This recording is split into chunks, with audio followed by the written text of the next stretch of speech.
Bonjour, bienvenue à la conférence internationale sur la planification familiale.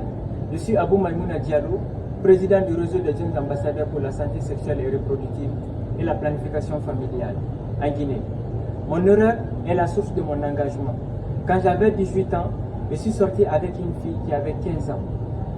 À cause de la pression de mes pères, j'ai fini par avoir des relations sexuelles avec elle. Et très malheureusement, elle a contracté une grossesse. À cause de ça, ses parents l'ont chassée de chez eux. Avec beaucoup de difficultés, mes parents l'ont accueillie chez nous.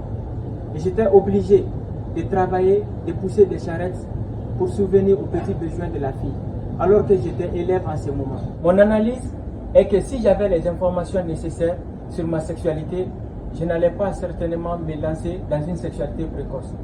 Et si on avait les informations sur la disponibilité des produits et des méthodes contraceptives, on allait utiliser une méthode et la fille n'allait sûrement pas tomber enceinte. Plusieurs jeunes ont été victimes de cette situation et certains sont dans la même situation. C'est pourquoi je me suis engagé dans la planification familiale afin d'aider d'autres jeunes à ne pas commettre les mêmes erreurs que moi. La majorité de la population guinéenne est constituée des jeunes, 64% à moins de 25 ans.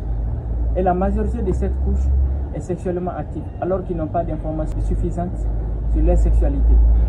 Le taux de prévalence contraceptive en Guinée est de 12,6% et les besoins non satisfaits est en 27%. À cela s'ajoute l'insuffisance des centres conviviaux qui sont adaptés aux besoins des jeunes et l'existence de normes sociales qui sont en défaveur de la planification familiale. C'est pourquoi il est important de s'investir dans la planification familiale afin d'éviter les grossesses non désirées, les mortalités maternelles et infantiles et les avortements avec ses risques et conséquences.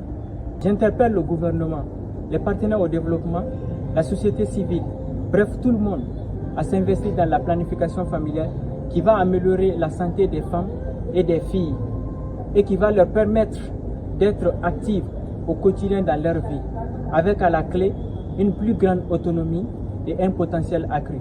Je vous remercie.